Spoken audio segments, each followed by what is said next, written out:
He was quarantined for a year, and now he can't evolve. We can relate. Here's the new villain. We beat the new villain. We move on. Here's the new villain. We beat the new villain. We move on. Here's the new villain. We beat the new villain. We move on. Here's the new villain. We beat the new villain. We move on. Here's the new villain. We beat the new villain. We move Run. Welcome to Potages, your critically nostalgic analytical tour of the Digimon anime.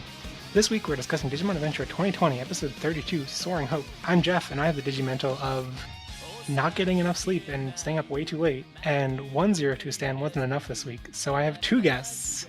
Introduce yourselves. I'm Touya, and I have the Digimental of not knowing whose order it is. I'm Aster, and I have the Digimental of chasing after deadlines until they come for me. Let's dive into this week's episode 32, Soaring Hope, aka Soaring Hope, aka the dog bus becomes a struggle bus, aka Takeru's fidget spinner phase, aka that makes two of Pegasus. So, like always, spoiler policy, we'll be talking about everything that was in the Crunchyroll episode, which includes the title and preview for next week, and we will potentially spoil everything in the original Adventure season, but we will not talk about any titles or text synopses beyond next week's episode, and nothing from other Digimon seasons without fair warning. We'll give you a warning if we're going to spoil. Yeah. Because you should watch other Digimon seasons that are not Adventure. There are no other seasons. What are you talking about? There's this, Digimon Adventure 2020. That's the only other season. Well, they're clearly watching it now. But yeah, so quick recap for the episode. It starts off with Takeru running away from Fangmon. Patamon can't evolve. Sora pulls Takeru onto Commandamon. Greymon and Birdamon fend off Fangmon. Mimi is running a boxing match. Joe gets harassed by Blossomon. No one seems to care about that. Kushiro says that the news about the ISS has been leaked. Lopmon calls Patamon, tells him to open a new path with Takeru. Takeru tells Patamon about how Yamato helped him swim. I don't even know how to pronounce this. Cerberusmon, Kerberumon, shows up with a lot of Fangmon. Metal Greymon, Garudamon struggle. Sora gets blown up. Taichi falls off Commandamon. Patamon reflects on how he waited for Takeru and how they're each other's hope. Isn't it cute? Patamon evolves into Pegasmon and turns the tide of battle. So yeah. Okay, so I just have to say, Mimi Fight Club, Mimi Fight Club, Mimi Fight Club. Touya, what's the first rule of Mimi Fight Club? I was really shocked by that one, actually, because, like, Mimi is a pacifist in the original Adventure. Like, her whole thing was, I don't like fighting. And even when we got her to fight, she would be, like, worrying, like, hang in there! And, like, that included all the way up to 02 as well. And so, like, seeing her being, like, gung-ho, like, yeah! Get him! It was, like, that was a Miyako thing, actually. that wasn't Mimi. Like, that was, like, the polar opposite of Mimi. So I was just like, wow, that's really different. These are completely different characters wearing skin suits. Also, the fact that she was fighting Golemon, I'm just like, since we're suddenly in the 02 mood, is that a 02 episode 25 reference? It felt like it to me, but I will look at anything as an 02 reference. Also, because Blossomon and Joe don't really have any relation to each other otherwise, so it was like, okay. I still don't. They did not care about Joe. Like, it's like, okay, Mimi's having fun with a boxing match. Joe is like not having fun times in the onsen anymore. He's getting like attacked and he's in danger. Joe is getting attacked in the bath. Yeah.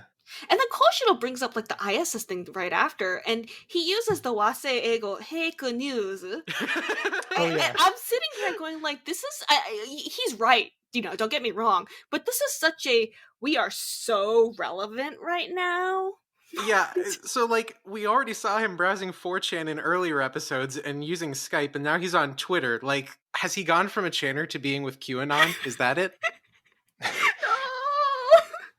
It is weird because like it doesn't need to be fake news for it to be relevant to this plot. Like, no, it doesn't. Yeah, that too relevant. But this was okay. Aside from those fun moments, what were your initial impressions of this episode?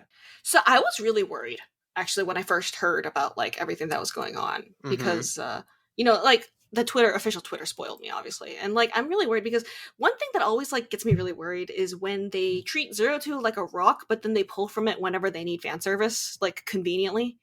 It's like, we only care about you when we want to exploit you. And it always gets me, like, really irritated when they do that. They've been, like, a lot better about this recently, especially with, like, Kizuna, but, like, I was really worried that they were going to do that. I was kind of pleasantly surprised that it wasn't as bad as I worried it would be, because there are, like, a lot of reasons I could bring up the reason they're doing this, like the fact that like Anjuman is kind of like OP, especially in this series, but like even back in like the original adventure, they kind of had to like deliberately nerf him for a while because of how OP he was. So they're trying to like have like a standard thing to fill a gap. This episode also had like a vibe of them almost like defying destiny by like taking an alternative route, which I kind of like. But at the same time, it's just like, is this really a time to be overcomplicating things? Like, how much are we going to use out of this? Is this a permanent branch, or do we just make things complicated for no good reason? Especially because, like, you know, a lot of people brought up Nefertimon, but like, Anjuman is perfect. Not only that, why are we worrying about nerfing Anjuman when we just got Ultimate for like Taichi and presumably everybody else? Like, is this your priority? Right, like it doesn't seem like Angemon is overpowered compared to War Greymon. So Right. So it's just like, well, I don't understand the point of like the power skill. So like, I understand some reasons why they would do this, to the point where like I'm not gonna feel like they're just exploiting Zero Two for bonus points, but at the same time, it's like, is this necessary, and is this going to make things worse? Is what I'm really worried about. And you didn't even give me a new insert song. That's like the really frustrating part. Like, come on, okay, I'm not asking for breakup, but like, give me a new insert at least. But what if they did just reuse Breakup, the original? I would like grit my teeth and be like, okay, I begrudgingly accepted. I was concerned that they would like not commit to this. The previews for this might have been a fake out, but they did, and we actually have Pegasusmon as a branch in this series. wait, so did you expect it as a given when the episode was titled Soaring Hope, or No, I totally thought that they were just like thinking that they were going to be clever or something, and that, or like there would be an unrelated Pegasusmon, because we've seen like unrelated like stuff, but like I did not think they were actually going to go through with it, and I'm actually impressed, mainly because I expected worse. It wasn't as bad as I like really feared it would be, but just like there's no, you don't have to give me a Digimental, but there's no mechanic associated with it either, so it's kind of like I'm kind of confused. But I think that everybody's kind of confused about why they would take this particular direction, and like regardless of whether you like it or dislike it, which there's going to be a lot of people in both camps here, like the actual motive for branching Patamon out of Angemon into Pegasusmon, is it just fan service, or because in this episode we saw the flashback with Patamon's past self being a Black Seraphimon corrupted in darkness and then degenerating into Holy Angemon and then Angemon and then Patamon. okay, I'm not the only one who noticed that. Yeah, I think that the Thank reason God. I had to rewind a bit and I was like, did I just see that for real? Yeah. Okay, that's not just me. I was you. thinking that the reason they're doing this character-wise is so that Patamon can become something other than the holy Digimon he was in the past, but I don't know if that will like really play out. And like, especially because, you know, purpose-wise, Zero Two was a series about relationships, coordination, you know, and like there was a very defined reason they have the Digimentals, which because they can't use natural evolution because the Kaiser is terrible. But you know, there was a lot of the reason why the evolutions were less about raw power and more versatility and modularity was because it was very tied to the theme of that show of being, you know, about relationships. And here it's like sussing out like the actual purpose of it, especially compared to Adventure in Zero Two that were very, very strict about like defining mechanics. Even if it was like an excuse, they would still make sure there was a mechanic that explained it. In this case, it's kind of like, it's going to take me a while to figure out why they did this, and because the series doesn't always have the best track record of following up on things, I'm not sure it will do it this time either. I will say also with Zero Two having a theme of adaptability and like strategic tactics, and that's like the Digimentals. I think that applies for all of them except for Hikari and Takaru because they only had one choice ever. Yeah, So so they were a little unique in that respect, although, you know, they had because they talk about like the crests are not necessarily you embodying them, but they are about your potential for having it, so it's like, okay, that kind of like a given. So it is kind of interesting to see that context brought out. I think it's really ironic that like the one time in this series they have actually brought out like the relevant like trait and discussed it in relevance to the evolution was the 0-2 one. and not like all the ones we've been having so far. Which is kind of an odd feeling. Yeah. I think the thing that stands out to me as the weirdest about this evolution is just that, like, I think everyone in the Digimon fandom is excited by the idea of the anime exploring branching digivolution paths. Like, everyone, even if they haven't played games or the card games or anything, they know about the fact that outside of the anime, Digimon is full of branching paths, and I think they're excited by the idea of the anime covering that. But, like, in the past, check me if I'm wrong here, but, like, I'm pretty sure every time the anime has done divergent evolutions, it's always been very mechanically driven. Like, it's like Yes. you have a Digimental, or you have a Beast Spirit, or you have some thing that unlocks a specific evolution. So it's like, this is so weird because it's like the reason that the Angemon path was blocked felt very, not want to say random because it was set up, but like the fact that it was a limit this episode and wasn't a limit whatever it was, like 3 or 4 episodes ago, felt weird. Yeah.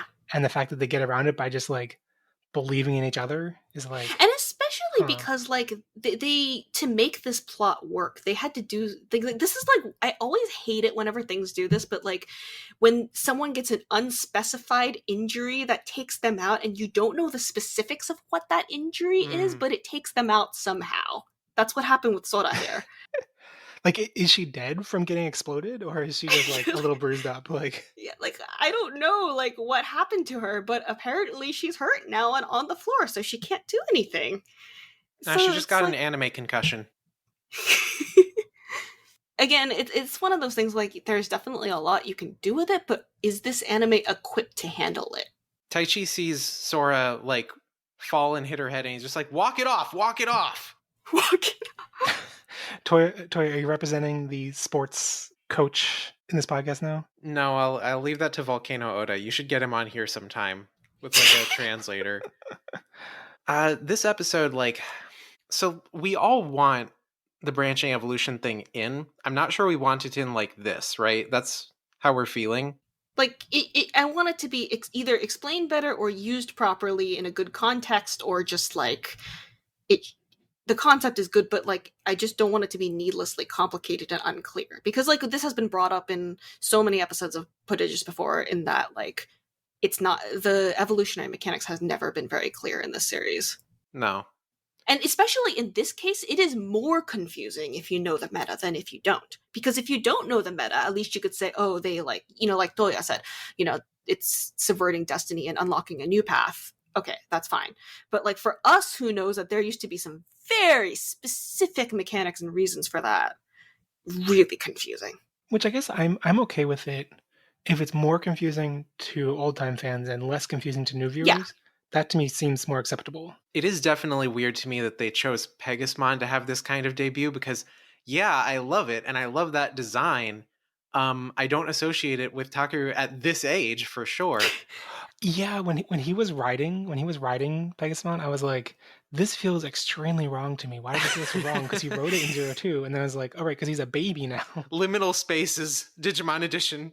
He's pinwheeling with Takeru on him. They didn't do that attack in 02 for very good reason. It's like, okay, in Adventure, the last episode, 54, there's this scene where Lilymon tosses Mimi up in the air so she can do her stock footage attack and then catches her again, because they didn't want to attack with the kids on them. I love that they gave the rodeo attack that kind of animation. But also, like, the fact that Pegasmon is being treated as a major offensive powerhouse instead of, like, woo, I can fly! But everybody can fly in this series. I mean, yeah, like, again, 02 was so much about coordination. Pegasmon originally, his first debut attack was actually, like, the group attack with Neferimon. Like, the situationalism is weird. The fidget spinner thing reminded me of when was it Adler Kabuterimon? When he does his like dynamic kill plowing through the monster of the week, and Koshiro is still on his back as the explosion is happening. But like that, at least I think when he like transitions into a spin attack, it's like kind of like too fast to see what's going on, to see that he starts spinning and then like stop spinning, whatever. But this is like, no, Takeru's like there, they animate it like in lots of detail. We see the fact that he's spinning, we see the fact that he's unaffected by the spinning. And I guess it's just magic. This is an 8-year-old child that you were like hazardous gymnastics potions with. I wish that scary. Pegasmon had like said a warning to point it out, to be like, "Hey, hold on." Does he even have anything to hold on to? I guess he can hold on to the fur behind his Yeah, what would head. you even hold on to? Like grab the neck or something? Hold on my neck and try not to throw up. How did he not fall off? Like, did he just like yeet off? Like, Tucker is blasting off again. So before we started recording, I said that I was furious about this, about Pegasmon. I was furious. I was enraged. I have tons of righteous anger. I just think spelling Pegasmon looks really silly.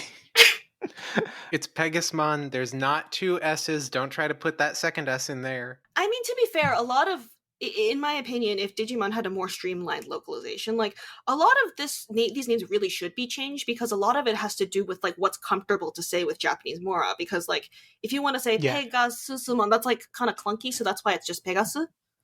So like if you wanted to like localize these properly to English, you should be making like little changes like these, but because there's so much baggage associated with like Digimon localization in general, that's why we end up having this division. But like I am actually of the opinion that like if we were to have a more streamlined localization between the games and the anime and like all that, then like yes, actually we should actually all be saying Pegasusmon.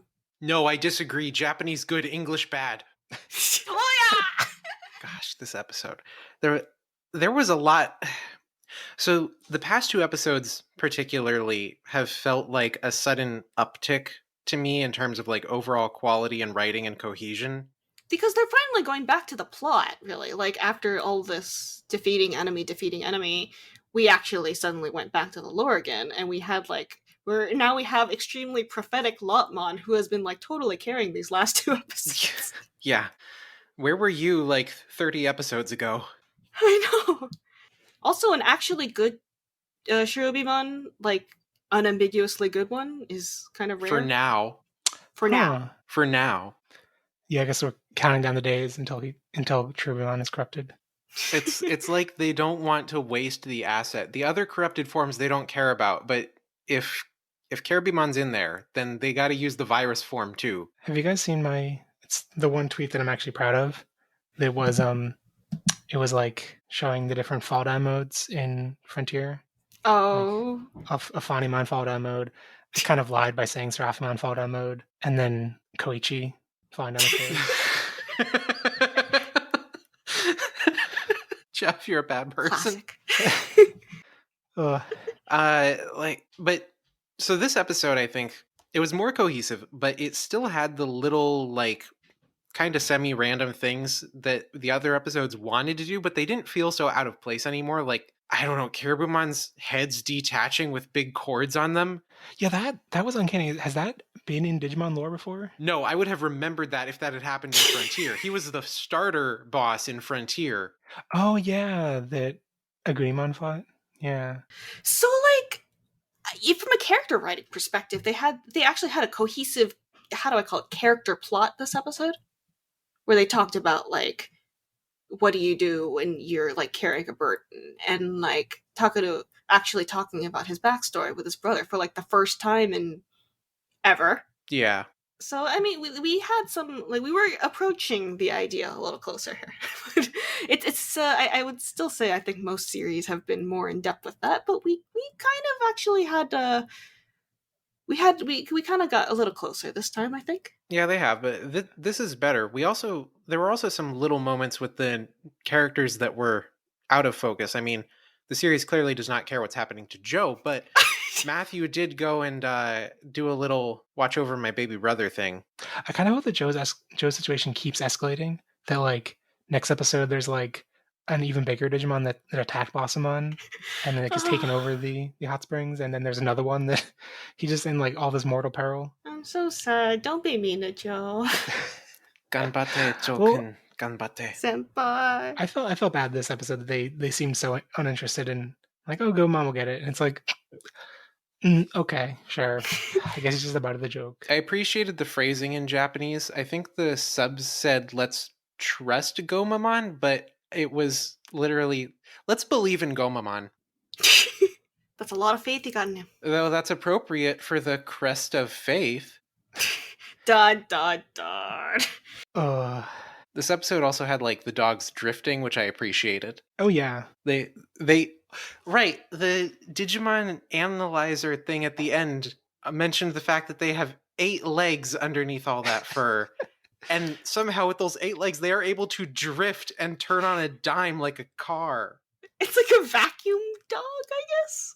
I mean, I could kind of imagine there being like crazy legs running, like crazy spider legs running underneath it, and then it just looks like drifting to us because we just see the fur. That's a good design. It animates well. I guess it's more mobility than Trailmon, at least. Yeah. Yeah. Plus, just think, when Cyber Sleuth 2 finally hits, we'll be able to see this Digimon. All 8 of its legs will be moving. Cyber Sleuth 2 already happened. It's called Hacker's Memory. Don't be mean. That's 1.5, excuse me. Digimon Story Cyber Sleuth 1.5 HD Remix. We also had the Fangmon, which is another one of those that I'm not like super familiar with until this episode. Yeah, and he made Jurassic Park noises. How much did you know about him? You're the one who knows more than I do. I forgot that he existed. Okay, so we're on the same page.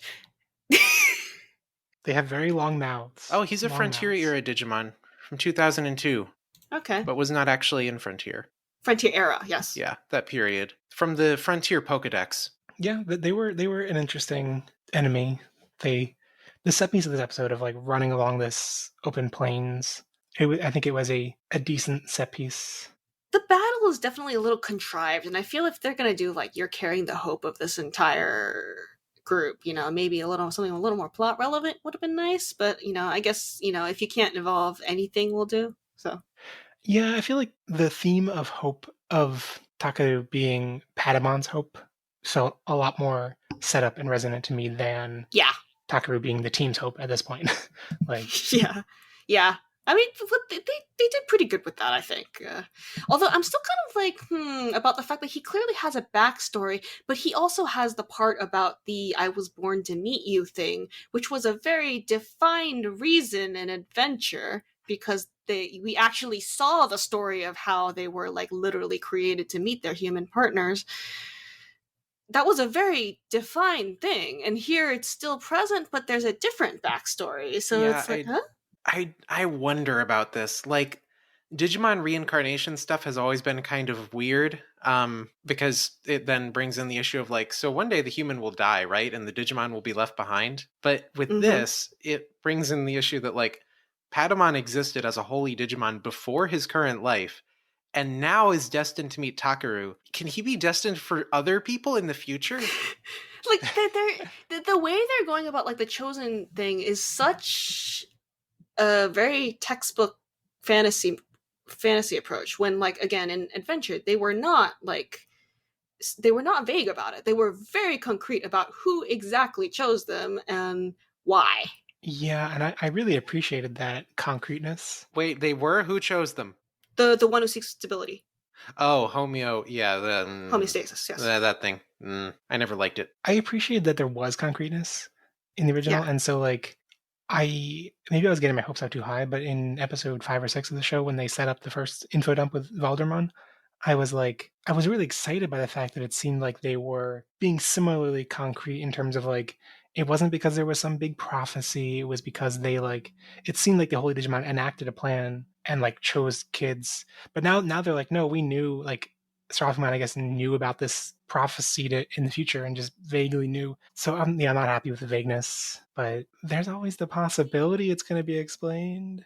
And we're getting a little closer to like the plot reveals if Lopmon is any indication. So I hope they keep this up. I mean, I hope we're getting closer, because otherwise it's just like a carrot at the end of the tunnel and it just gets farther and farther the more we go. So like, this is textbook fantasy, except for the fact that the choosing of the one is kind of an unclear process here.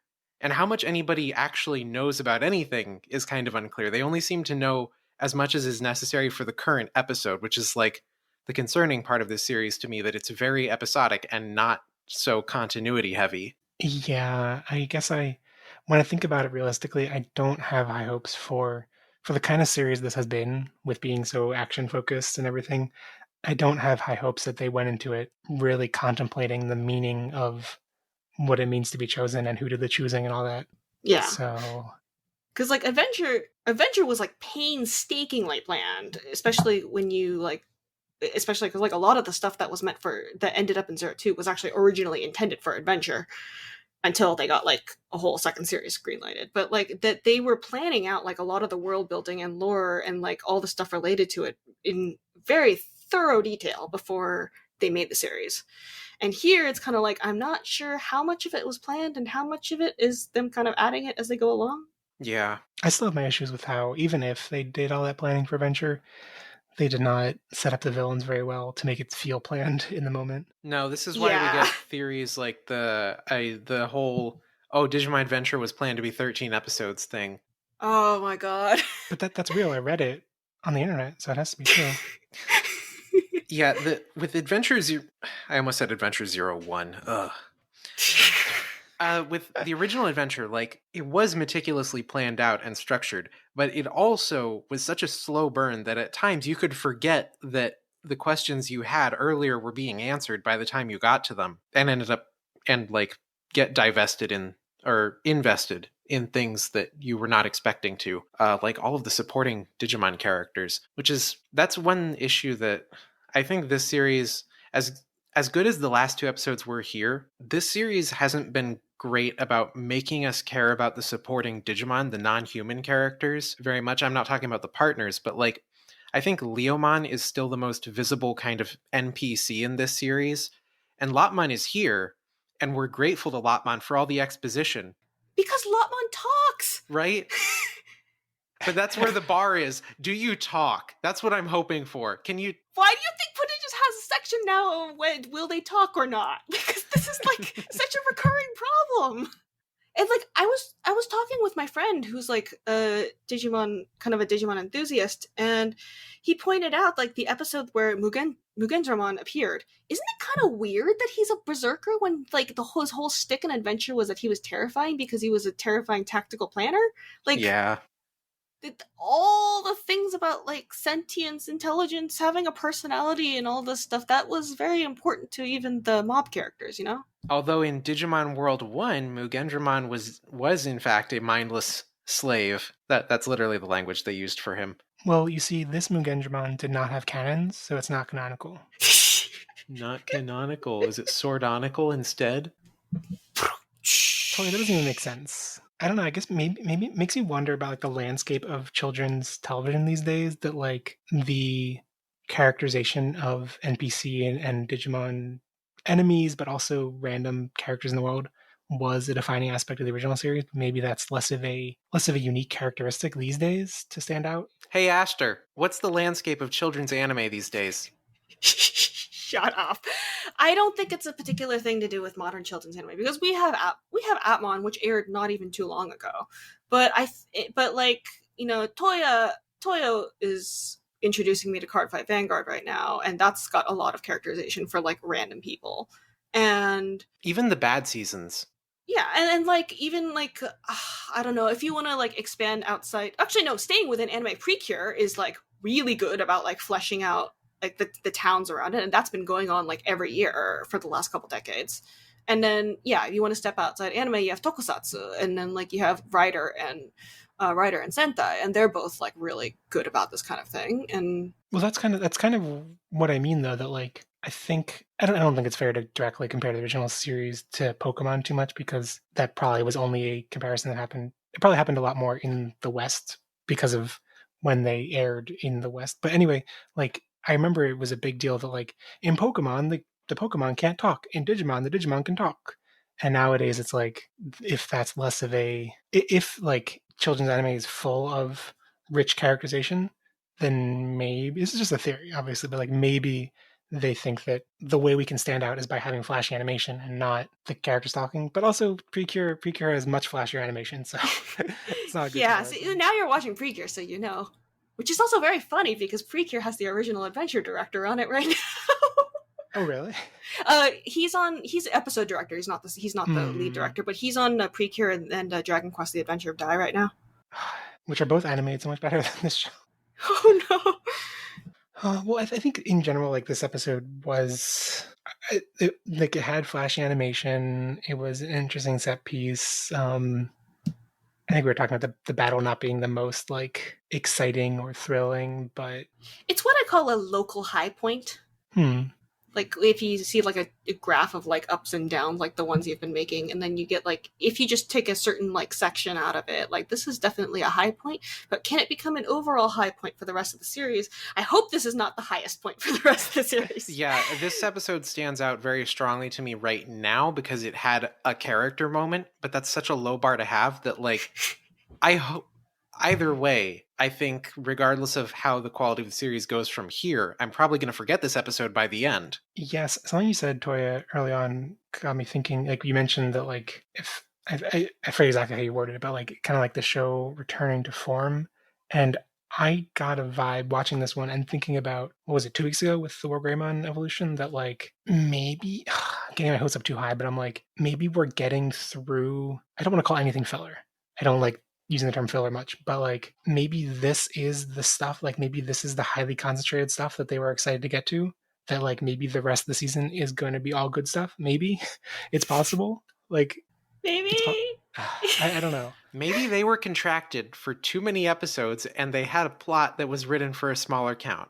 Are we still believing in that 66 episode thing? I could take it, I could leave it. Yeah. I don't believe it or not, but I feel like even without that episode count or whatever, like it would not surprise me if they felt the need to like space things out. And I don't know. If it is 66, this was episode 32, right? The opening hasn't changed yet, so episode 34, if the opening changes, it's 66 episodes, right? Because we're at the halfway point. They haven't announced it though, because they have to announce that, Yeah. music rights, blah blah blah. Oh, actually, I just read something online that I also wrote that said that the season was actually only 32 episodes, and next episode is a whole new season that they just renewed, and it's only one episode, and then the season after that is another one episode, and it's going to be a new season each week. This is a rumor that I read and also wrote. And are now posting to Reddit. Yep. Oh goodness. Yeah, so I don't know. How do you guys feel about a new opening? Do you want one? Sure, why not? I could take it or leave it, honestly. Like it's I would stop skipping the opening sequence if there was a new one. I mean, I like having more music because you know me, I am a sucker for music. But I don't think the current one is bad. But yes, I also agree with Thoya that there's good and novelty. It's a good opening. I've listened to the full version too often, so that's why I'm skipping it now. I wouldn't be ready to say goodbye to this ending. No, I like this ending a lot. I like this ending the best out of all of the ones we've had. Yeah, I really did not appreciate the actual music for a while, but now I totally dig it. Listened to it enough times that it grew on me a lot. I love music, so I have nothing to say here. I accept everything. just give me more. I think this franchise really does have like exceptional music. And I say this like I used to wonder if I'm just saying this because I'm biased because I've liked this franchise for so long. But no, actually, especially when you think about the fact that we've actually had like a dedicated sub label for a while, this franchise is definitely all of our compilation albums. So many compilation albums. But no, I think this is definitely a franchise that historically been like putting so much into its music that like that includes even now. So kind of hard for me to complain about anything. Yeah, there are some Digimon tracks that can still make me cry. What's the precedent for Atmon only had a single opening, right? Two. It had two openings? Two openings. Everything has had two openings since Savers. Everything before that only had one. And they would still change the animation like slightly, but before that it would be one only. Mm-hmm. Yeah, I remember being surprised because when I watched 02, or rather when I rewatched it, subbed for the first time, like I did watch the opening every time. And there were little animation changes that would happen during specific arcs of the series. Like they would add Mummymon and Arcnemon in the truck to the opening. Yeah, it's like they didn't do this in Adventure. In 02, they started doing that practice where they would like tweak the animation a little bit. And then Savers, they actually like did like a swapped OP. And then ever since then, it's always been like that. I can't believe the second Atmon opening still included Haru urinating the bed. Like that, like when the show is in its climactic moments, that is that really important still? But Atmon is the kind of is like Whiplash Yeah, in a yeah, nutshell. big So, whiplash. but yeah, I mean, what did they do with this series so far? They added the sound effects like partway in, didn't they? Yeah, Like they were early doing on a there whole was like. no. I haven't seen that since Downfall Senki. I didn't know that Dan Ball did it. I'm used to JoJo's doing it where they do it like in very dramatic fashion. So I was disappointed by this just being like, huh? Why? Huh? I guess it's there. So, okay, now let's get into some 3-word reviews. First off, at Dak and Jackster, more this, please. At Leo Sketch, unexpected but welcome. At Empire Will, I enjoyed it. At Lucas Kukas, something actually unexpected? At Pastelman Art, best evolution episode, parentheses of the season. Okay, now you're cheating. Well, the parentheses was 3 too. I was considering like, should I just delete the parentheses part, but then I was like, I don't want someone to go on record saying best evolution episode without that context. That feels mean. No, they'll get canceled. At CR McRae, actually surprising evolution. At F Greninja, completely jaw dropping. At Joseph Snosif, Digiarmor hype. At Faku AF, Naotoshi Shida Godhood. I guess Natoshi Shida is the one most known animator working on the series, I suppose. Seems like it. Oh, are they directing? Okay. I don't know. Did they actually direct this episode, or they just do storyboard? Or I have to check the credits again. I don't pay attention to the credits. I mean, I pay attention to the song in the credits, but I'm too busy jamming. his style is at least notable enough that people can tell when he does key animation. At Megajman22, Sora Guardian Takaru. At Gigadramon22, Lotman's Momentai Meditation. Happy X2 meeting. Sora gets shot. It's dark. At 9 and I, looks kind of like Jedi, but not. Commandomon's best doggo. At CC Takato, Mimi best moment. NNN podcast, Dog Eat Dog. We didn't literally see the dogs eating other dogs, but Well, they were trying. The Fangmon, the Kerberamon. well, I was happy that we got one episode without Vor, and now we've just been reminded of the Vor. Yeah, the bondage Vor dogs. Ugh. At Haxorus Queen, Fangmon coolest Digimon. At Golden Pelt, Kerberamon heads detachable? At Jayshawn26, Patamon best boy. At Dot Yawning, Flying Horseboy Takaru. At Rogo Sprout, Pegasmon actually badass. At Aguchamp64, Pegasmon knows spin dash. At Drew Suffman, intense Beyblade battle. At Bored Individual, Takeru is spin resistant. At Translationmon, Digiarmor energize! And I'm going to leave the honors to Jeff for that last one. Oh no. This is a job for Touya. Oh, really? All right, all right. From at Andy Lucas OE, Digiarmor energize! It's okay. I've heard some other language dubs were apparently even worse about like certain things regarding this. So. Digimentare up. What was the lore behind that? Is it just that Digimental does it have more syllables? It's Digimentare up. So like the there's a very like long pause the way they say that, like up, and then so you have to match the lip flaps for that. Yeah, because they couldn't reanimate things back then, and I mean even today they wouldn't. Yeah, so that's kind of where that came from. It's kind of like in Frontier, it used to be just Spirito Evolution, but the lip flaps don't match because it's so compressed in English, so they had to turn it into Execute Spirit Evolution kind of thing. Oh, huh. Localization troubles. Huh, I didn't realize that. That's a neat. I always thought that XQ was a neat bit of flavor. Well, anyway, onto some comments and questions. First comment from Gigajamon22. I just clapped, and that probably was picked up by the mic. First comment from at Gigajamon22. Pegasmon's attack is Silver Blaze, but it's a green beam. I need to lie down and contemplate what this means. It's always been like that, though, hasn't it? It's always been green. Well, I've always been colorblind, so I never noticed. Thanks for rubbing it in. Oh, sorry, Jeff. But it's definitely. Does it look silver to you? I don't think it looks silver to you, right? I think I see color. I hear color names and see colors, and I don't even think about it. And I'm just like, sure, if you tell me it's silver, I'll believe you. I never questioned it. Next comment from at Empire Will. I don't think we have had that much internal monologue, but the tight focus of the episode really felt like it led to some character growth. Maybe, please. And I thought it was an interesting comment to read because I think that this episode had more like character introspection than we've had before. But I Mm-hmm. don't. It seems a little far fetched to me to the idea that like Takeda actually grew and changed and will act differently from now on. No, Patamon grew and changed. But even Patamon, he just reflected on something he did in the past and then like got an evolution. The original series didn't use internal monologue very much. Zero Two didn't really either. That was like it was very rare, and when it happened, it was like Hikari or some other really infamously closed in character because Yeah. usually they would be bouncing off their partners, so they would talk. So Right. I don't think it's necessarily a requirement for character growth, and as you just said, I'm not sure character growth can necessarily be represented by whether there is internal monologue or not. I think that actually the original series not using internal monologue and committing to that so much may have been to its detriment at times, because there's certain character moments in Zero Two where you're supposed to infer things about characters just from them silently looking at something. But yeah, I wouldn't say it's not necessarily a requirement for character growth, but it's like it was kind of helpful here to give us a little bit more of what we were actually looking for from a Digimon series.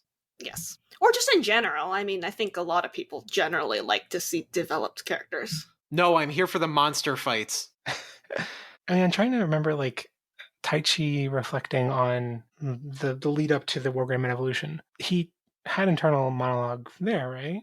In this series, right? Yeah, that's what I mean. Yeah. Well, let's see. I remember him asking Agumon if he was alive or not. That was out loud.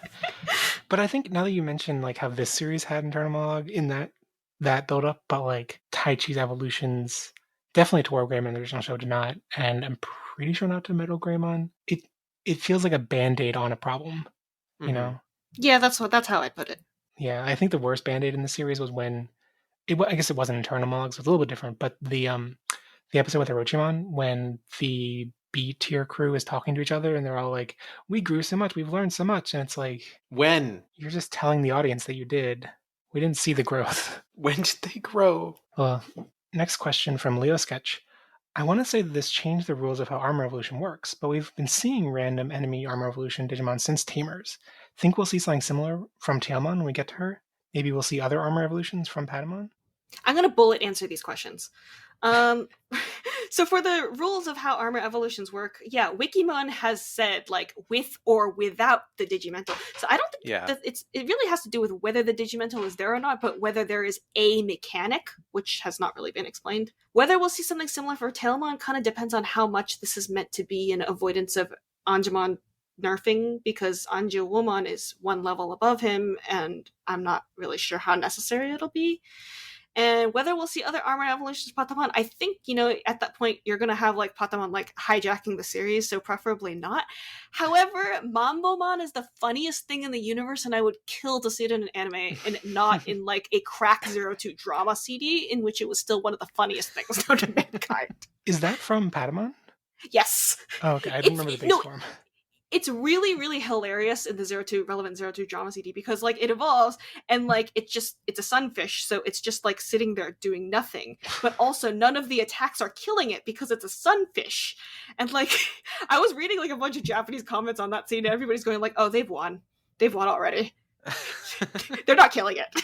Yeah, with armor evolution, like it's been the case since they introduced it, although it's not always been the clearest, particularly in the West, that like you can either armor evolve with a Digimental, or it can just be a natural evolution as like a normal level 4 adult champion stage Digimon. I really did mean to finish this series, and I still believe that I'm going to someday. The history of the Hyper Coliseum trading card game. There was a wave of releases back in the Digimon card game's early days where like after they had already printed all of the existing armor evolutions with their normal effects, they did alternate versions of the cards that they ran them. They were the same Digimon, but they were printed without the armor evolution requirement, and they didn't have those effects, so they were just like vanillas, and those were basically your set filler for a while. And I mean, the use of them in Tamers, I believe, is from right around that same period, where they are basically filler monster of the week enemies, where, okay, it can't be a big important character, so let's just have it be some small Digimon for our characters to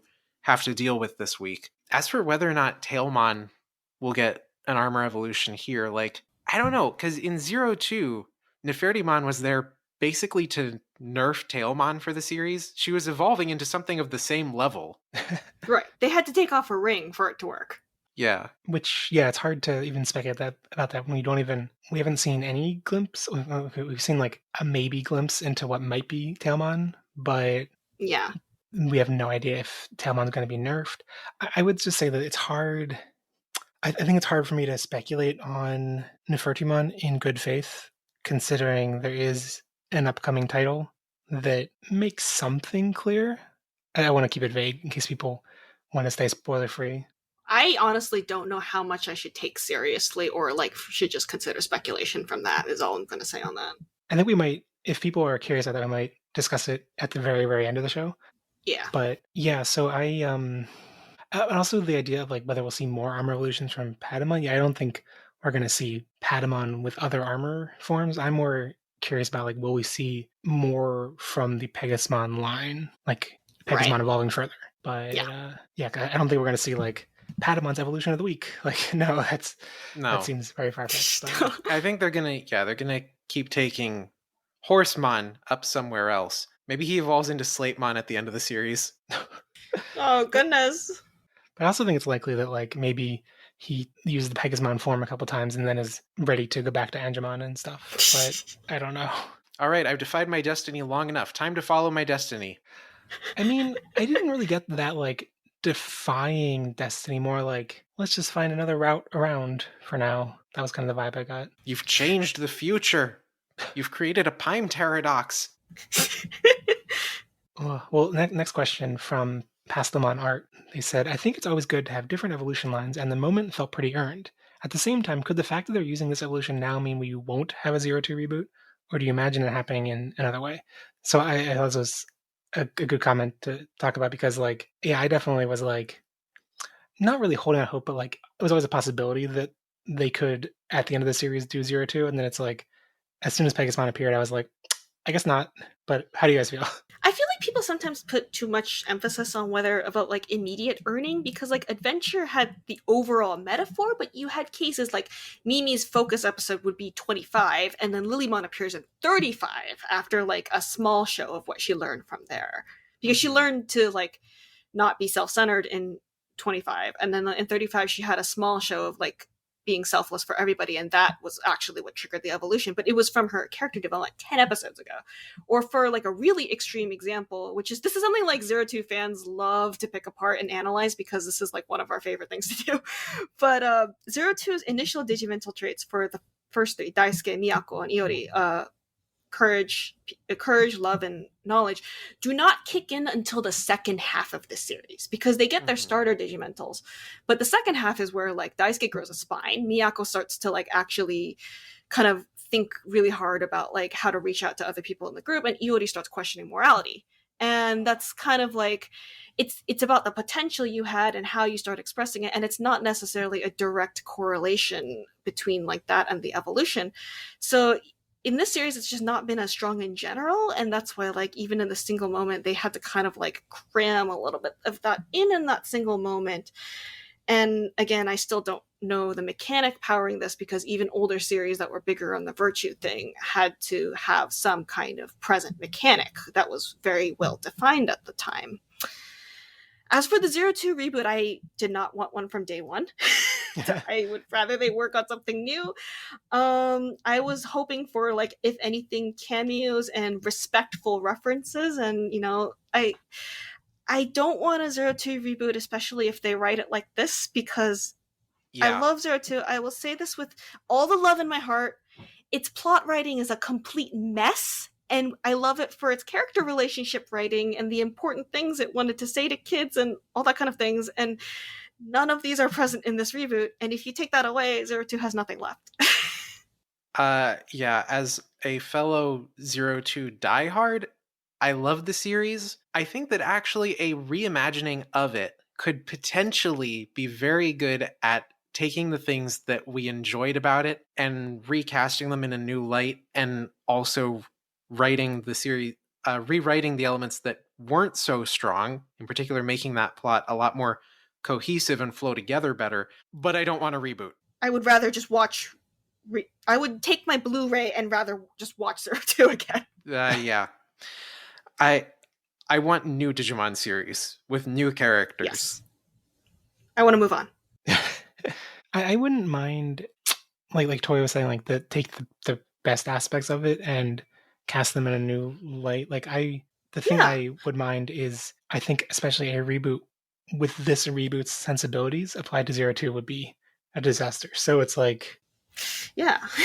it's more about this reboot sensibility. So like if you were, I think it would be possible to reboot Zero Two in a satisfying and effective way, but But I still wouldn't even prefer that, even if you like, had the same characters, and even if you wrote it well. I just still want something new instead. Their story is done. They had their time. I love them, but they had their time.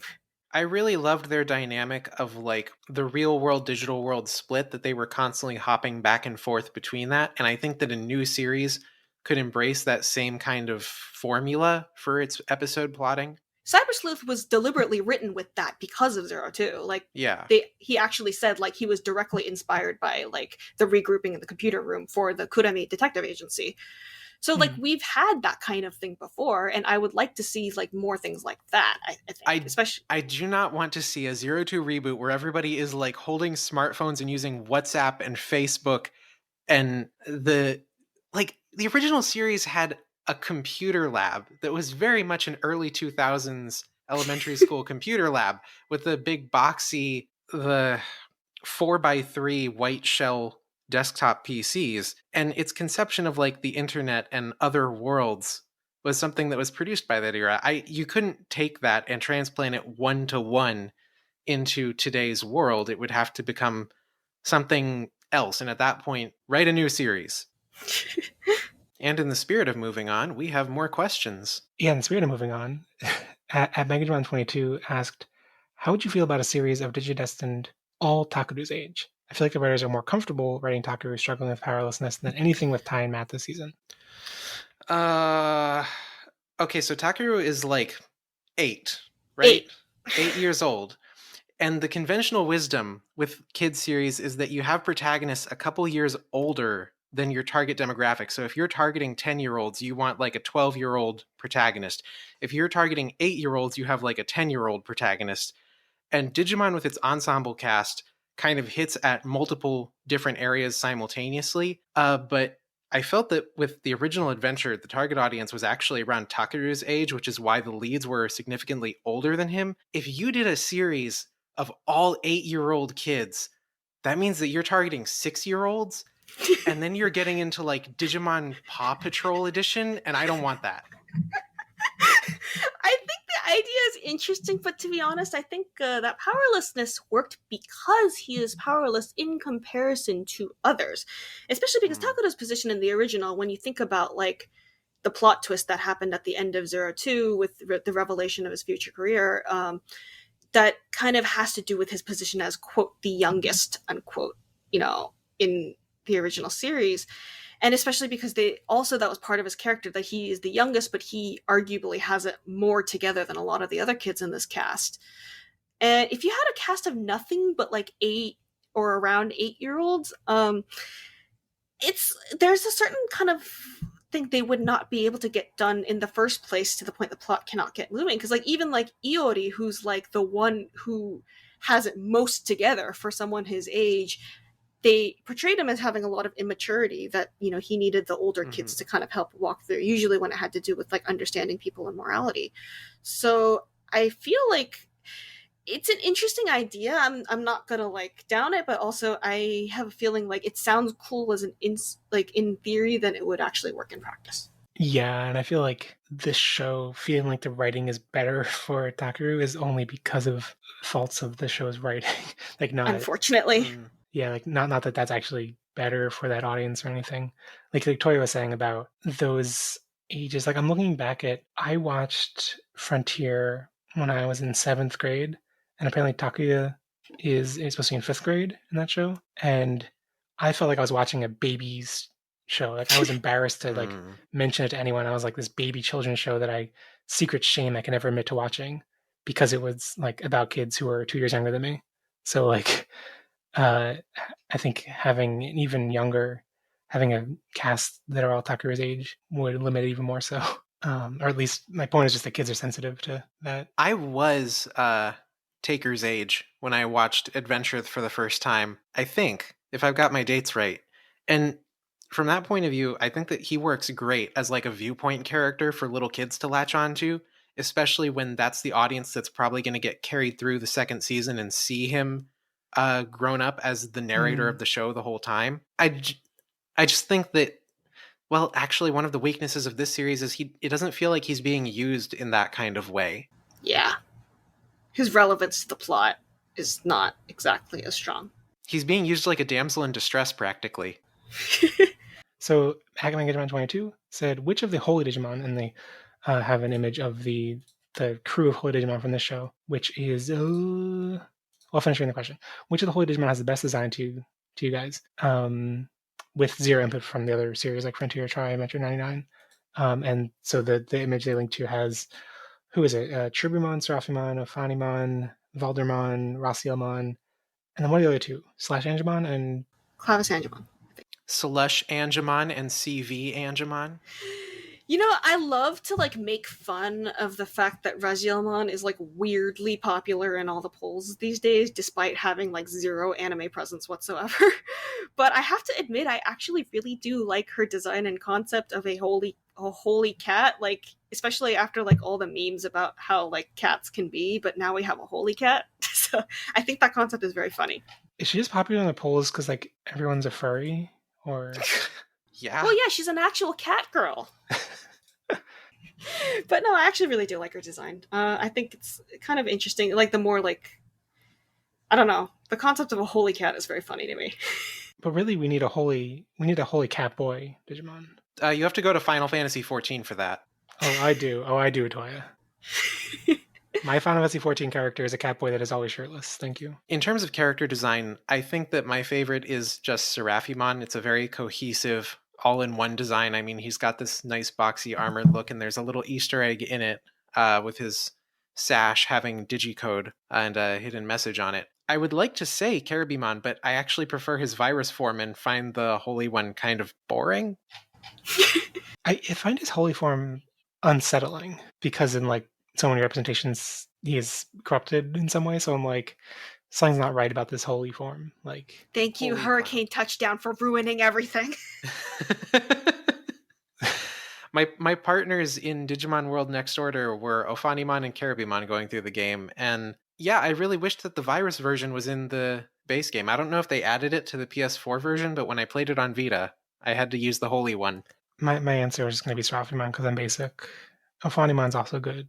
That's valid. Yeah.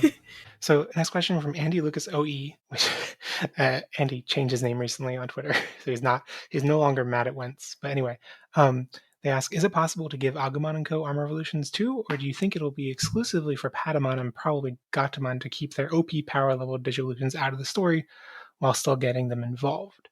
And they also go on to mention that, like in the original 02, how Vmon, Hawkmon, etc., were ancient Digimon that were tied to the Wonderful games and stuff. So, like, maybe that's why they could get them or whatever. Right. It was actually mentioned directly in 02 that they were part of like ancient species, so that's why they were able to armor evolve.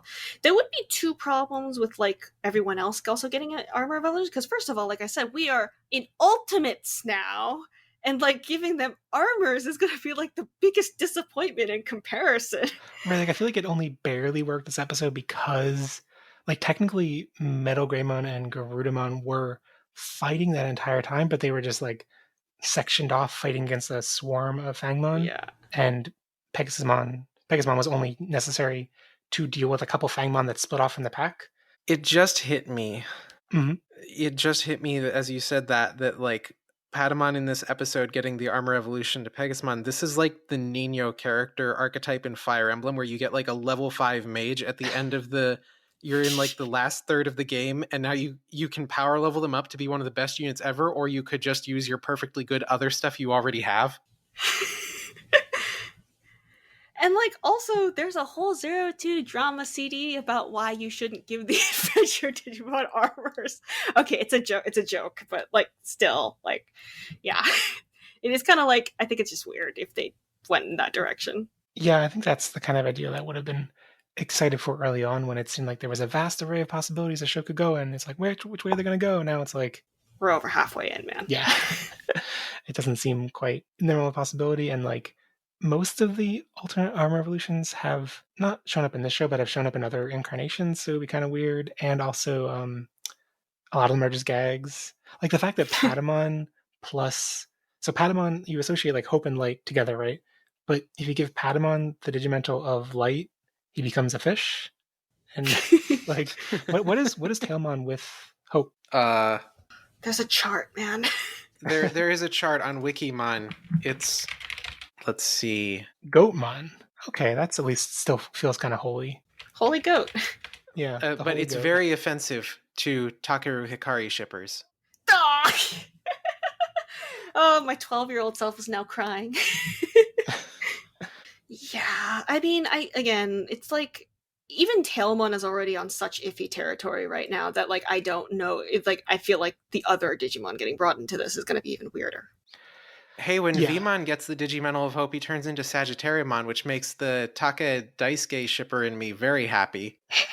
Yeah, I think if this episode, in order to introduce Pegasmon, had a physical, an actual Digimental like plot element, then I think that would open the door to like, what if they find others? But since they didn't find one, that to me feels like that they're not setting up to be a thing that everyone's going to get. Yeah.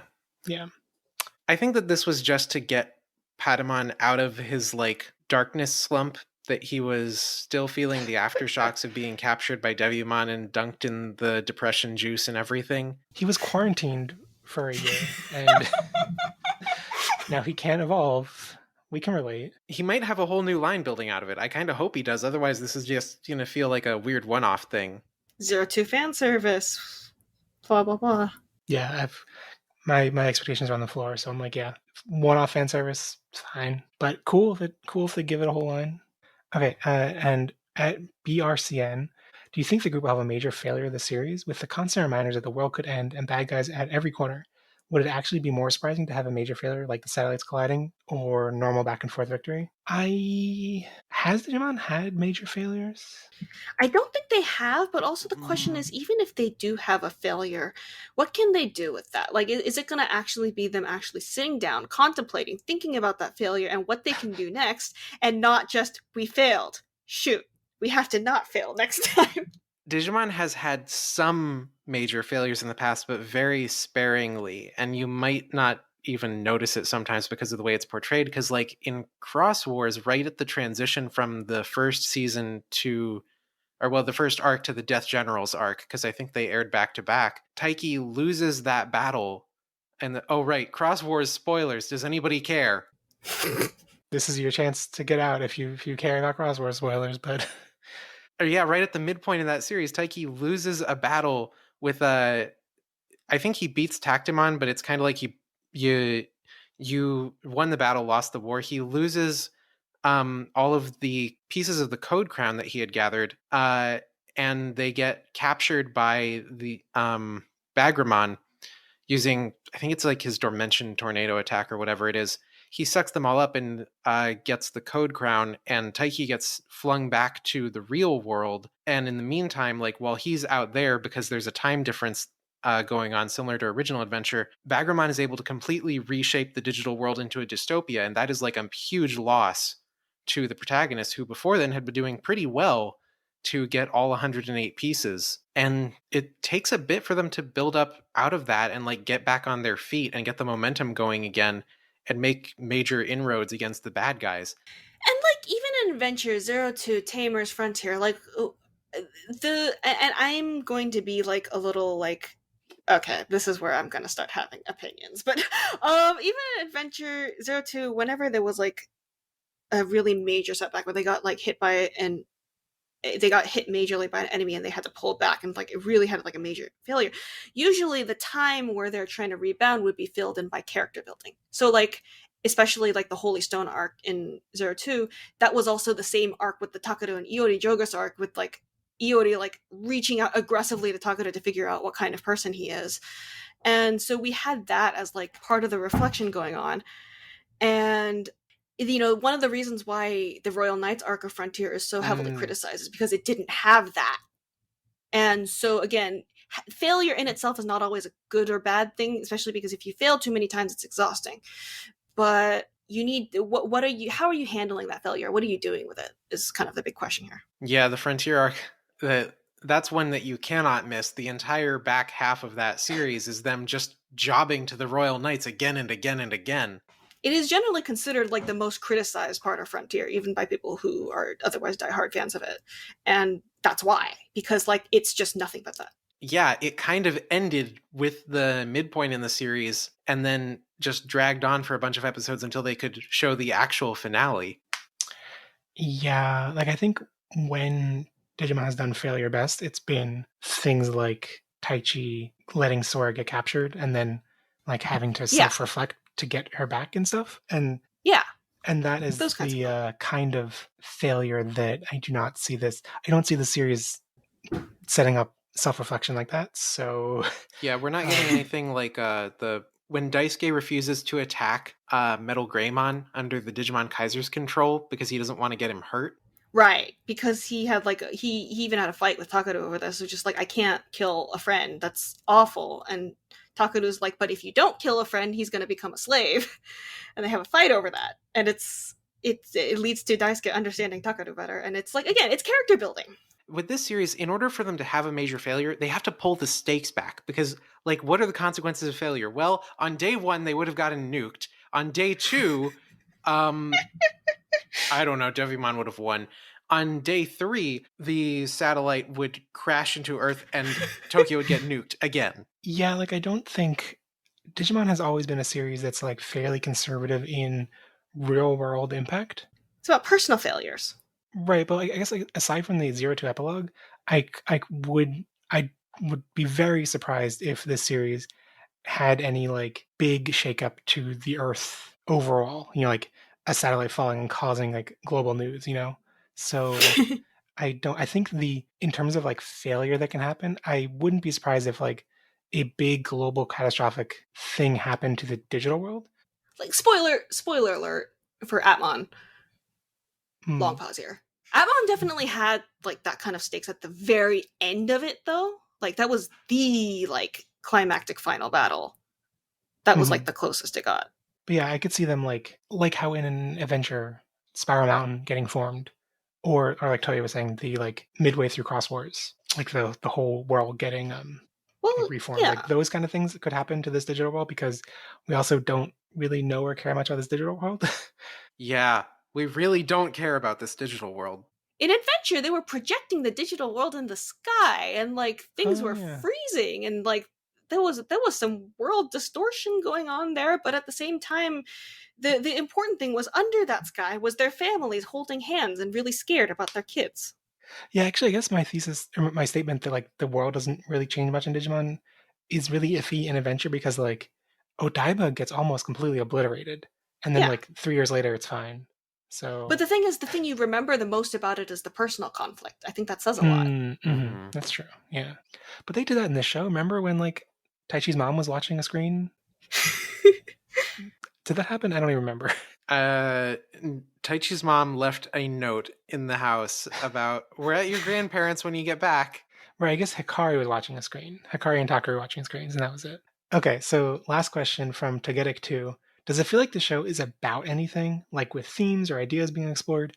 It's kind of a negative question, but it feels non-cohesive as a show, even when there are specific episodes that are good or fun to watch. So if anybody who has been following this podcast remembers the first episode I was on, which was regarding Dives to the Next Ocean, I said I personally value media that is trying to say something. The question is, what are you trying to say to your audience? It doesn't have to be something like super incredible or amazing, but it does have to say something. And yeah, at this point, it is true. I don't actually know what they are trying to say all that clearly compared to stuff that in the past that would have, stronger themes or themes either as broad themes or themes that were like packed in like individual story arcs. Again, this is a really big reason why I like 02 so much, because as a plot, maybe it's got a lot of weaknesses, but as like a thematic narrative, it has a lot in it. And here I don't really know what it's trying to say, but at the same time, I kind of also admittedly give a little credit for not really pretending it's something it's not, because like the fact that we're able to predict this trajectory so well is because we kind of have already understood the pattern it's following, with like being heavily action oriented or like emphasizing certain things. So it's definitely making very clear that it wants to emphasize Digimon are really cool. So if that's what it wants to say, then I guess that's what it wants to say. And it's not like it's one of those things that like something that's pretending it's meaningful but actually has zero substance. It's actually pretty straightforward for the most part about what it's prioritizing. So I guess maybe I can respect that for leaning that hard on it. The only message I get from it is buy our toys, which other Digimon series, they did that, but they said something else too, which is what I was hoping to get out of this, the something else. And I don't know what the something else is. I think there was an interview, maybe it was with the director, but it was about the meaning of the title. And that was where we finally learned that the colon was supposed to be a stand-in for like, was it supposed to be a stand-in for the Digimon and their partner, or? It's an equal sign. Oh, okay. If we hadn't gotten that interview, like I would never have come up with that on my own. And the series has to like give me something that I can work from in order to infer its meaning. And because it hasn't really given me something that I can infer from, my conclusion has to be that it's not about anything. Not yet, and we're 32 episodes in. Yeah, I feel like even classic Digimon seasons, I when I look back, I'm a little bit frustrated that like I don't think they're, even though they have a lot of themes packed in, they're never that explicit or Right. obvious, which like as adults is something we can appreciate, that it's more nuanced and subtle. But I do kind of feel like if you need to pour over it as an adult and watch really carefully to notice the themes, or you need to watch a video essay detailing the themes or something, then that means the show itself didn't do a great job communicating the themes. But with that being said, I do think a lot of people, when they describe why Digimon meant a lot to them compared to other shows like Pokemon, etc., they inadvertently, even if they can't articulate it, I think those themes are what they're talking about. They understand like the characters are good, even if that's Yeah. like a massive oversimplification. They do understand that. Like I related to X Problem. Like, Yeah. and not only that, it was one of those things where like it kind of subtly it did have like the fun monsters and all that, and like, and then while you were taking that in, you would understand the other themes it was imprinting on you at the same time. I think there is something really special. Despite the individual flaws that the seasons have, there's something special about the fact that they made this kids anime, which is probably supposed to be one of the most disposable forms of media in the history of media. It is meant to air for a season and then never air again. And like if you're fortunate, they make Blu-rays and DVDs of the series, but like people don't really buy them, particularly in Japan. It's a super niche market to actually own a series. So even though they were making something so disposable, they created it with the idea that it would be revisited and rewatched and interpreted and read by adults. There was like a big respect for the audience that they were presenting this show to, that those kids would grow up someday and go back and look at it. And I don't get that vibe from this series. I don't think that the people behind it believe it's going to be rewatched at some point. And that concerns me. I'm so curious to like if people love the series, what they love about it aside from like it's fun and flashy. Well, I follow a few. I follow some people who do actually like really really like it, and one of them, their reason for liking it seems to mainly be based on the fact that they feel that the franchise has never really made proper use of like all the monsters, and it's like their attack capabilities, and just the general diversity of variety in the designs and all that, and they never made proper use of that, and felt like this is the first time the anime has actually done that. So that was kind of their stance on it, and so that there is an audience for like the people who want like action oriented things. It's just very difficult when we've had 7 TV series like that were not like that, and the existing fan base and their expectations are on those 7 and not this. So it's like set our expectations, and the series has been kind of a shock. I say it's a blessing and a curse that I watched the original Adventure quite recently before watching this show, because I remember a lot of things about Adventure now because it's fresh in my head. I can make accurate comparisons that I personally feel are accurate because I don't think I misremembered anything as much as it's possible to within like a whole 54 episode series. But at the same time, that means like everything I remember about the original is inevitably going to keep coming up in my head. Yeah, I guess putting it generously, I would hope that they like in playing the series, it's like, okay, we have this series that focused on character development, all this stuff, but didn't focus on like, the Digimon combat and like them actually articulating their movements and stuff like that. So we have that old series exists. Let's do one that instead focuses on the weaknesses of the original show and not the strengths of the original show. I mean, if they had made a series that was basically just rehashing the original and trying badly to do the same things it did, I would probably be boycotting it right now. Digimon Adventure Crystal? God. At least Crystal is like, it's following the manga instead of the original anime. Yeah. But like, Yeah. So that has a purpose. Yeah. So, I mean, like, I am thankful that it is actually something and not just like really parroting the original badly. But at the same time, I wish it could be better at executing what it's actually doing. Right. Like I think it's a novel and interesting concept for a series to focus on, but I don't think that like it doesn't make me think that like the people behind the Digimon franchise have no idea what they're doing the franchise and like the franchise is doomed. It's like this idea wasn't that great. I hope the next one is more in line with what people want. So I mean, like the producer for this series was also on Cross Wars, so there's some sensibility from Cross Wars applied here, as a lot of people have pointed out. And he was assistant producer on Adventure in Zero too, so like he watched them working. So it's not like he's like completely divorced from like what's going on, what the series is about in the first place, Yeah. It's not a matter of like bad talent or people who don't know what they're doing. It's just like No, I don't think they don't know what they're doing. I think they know exactly what they're doing, and I think it's working. They're selling toys to children, and they're doing it very well. Well, I mean, we need that seed money, right? Yes, we need that. The danger is if it becomes nothing but that until the end of time, and at this point, oh, well, I guess I'll play this cool card game. Well, the card game's good, so. Yeah. All right. Well, that I think brings us to before we get to the end of the show, how would we rate this episode? We've kind of drifted into general Digimon franchise level discussion, but back to episode 32. That's what we're talking about, right? Yeah. Episode 32. How would you rate this episode out of 5 invisible Digimentals that mysteriously power evolution? Well, I said this was like a local high, right?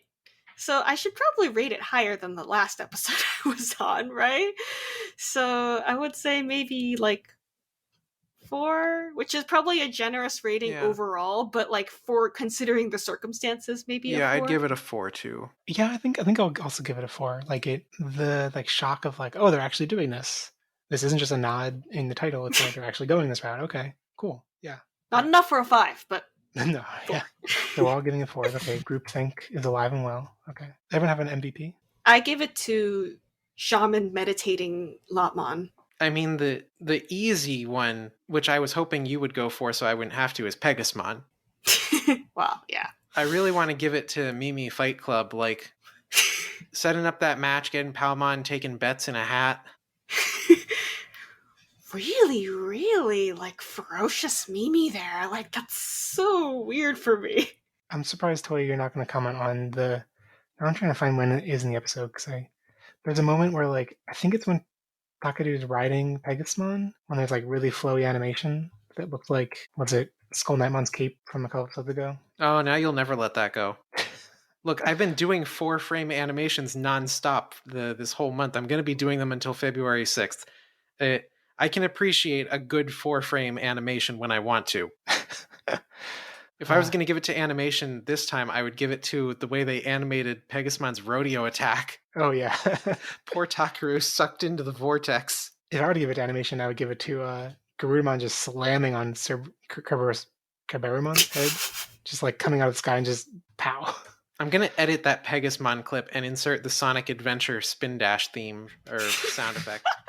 Please do that. I have people I want to send that to. Lightspeed dash. I love how lavishly they animated like Pegasmon coming out of the animation. Like, I love how he was dodging Kaburumon's fireballs, and it looked like it had turned into a Digimon shoot 'em up. We're just going to play Gradius for a second here.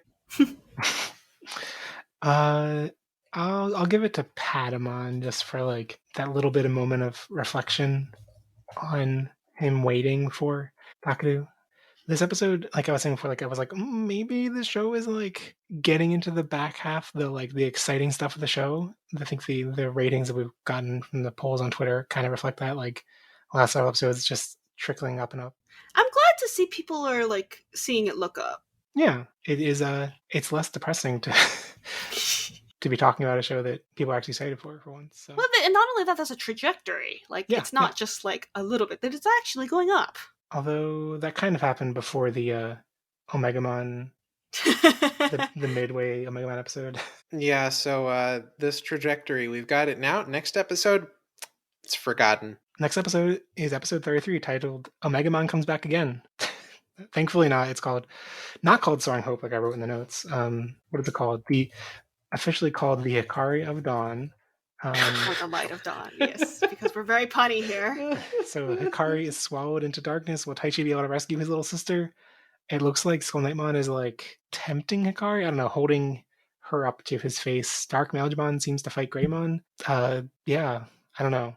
My friend has a theory that like Dark Mailgemon might actually be Tailmon because regular Mailgemon is a Tailmon evolution. So I don't know at this point. There's also the Skull Knightmon is actually Tailmon theory. I don't know.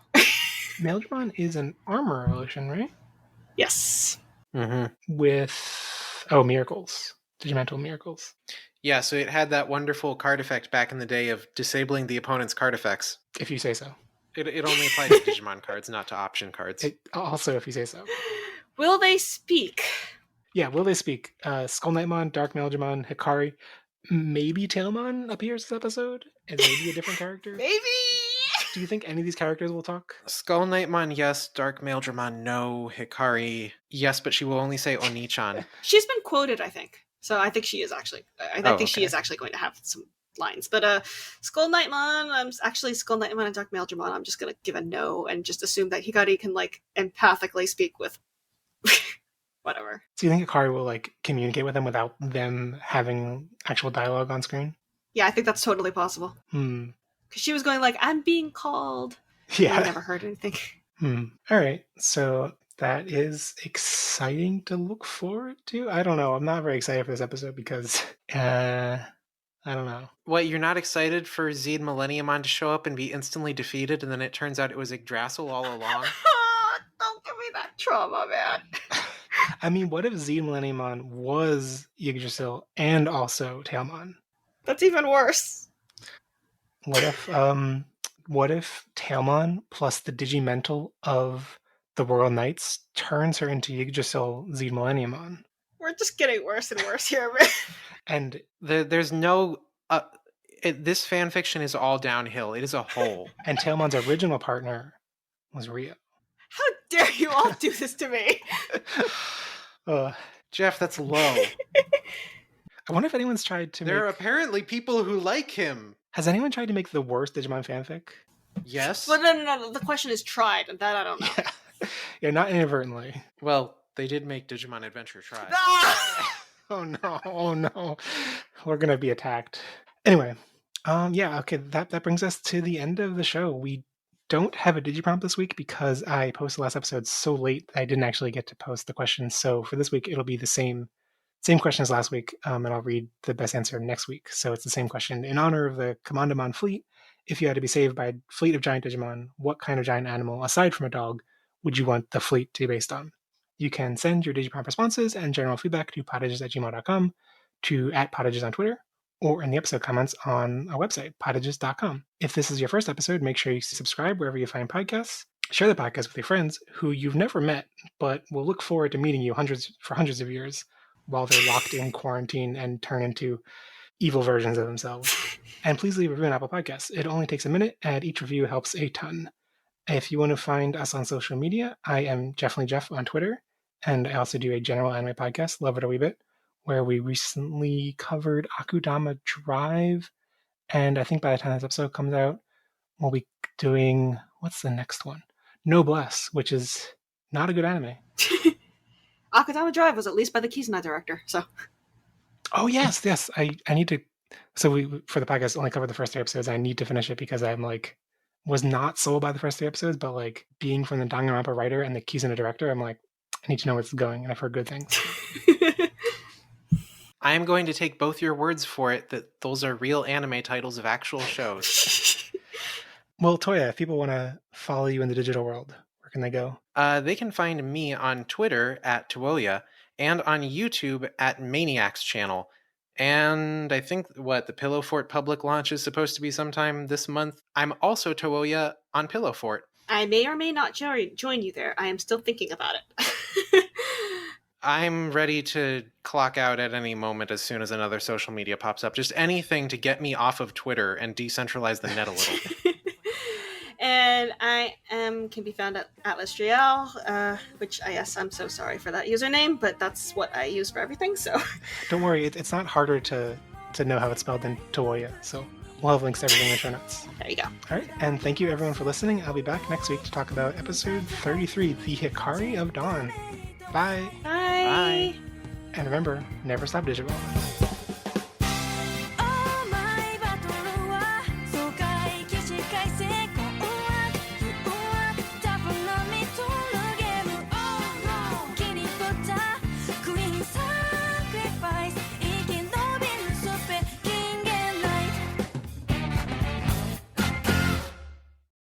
And 102 Stan wasn't enough this week, so I have 2 guests. Introduce yourselves. Touya, go first. Touya, you're going first. Oh, I'm going first? I'm going first? Well, it says so in the notes, so you're going first. It does? There's a script we're supposed to be following. There's a script? Yes! I'm sorry, I was distracted by Sephiroth. He's very shirtless, and he is very much wearing jeans. He's very important. You must have some music you don't like. It does exist, but it's very hard to cross that bar. I will send you Game Boy Advance soundtracks in an effort to make you dislike something. Okay, just because the sound card is bad doesn't mean that the composers weren't trying their best, okay? Kingdom Hearts had some great music on GBA. Yeah, because it was still Shimomura on GBA, and she has been working in music for like the entire existence of the video game industry in Japan.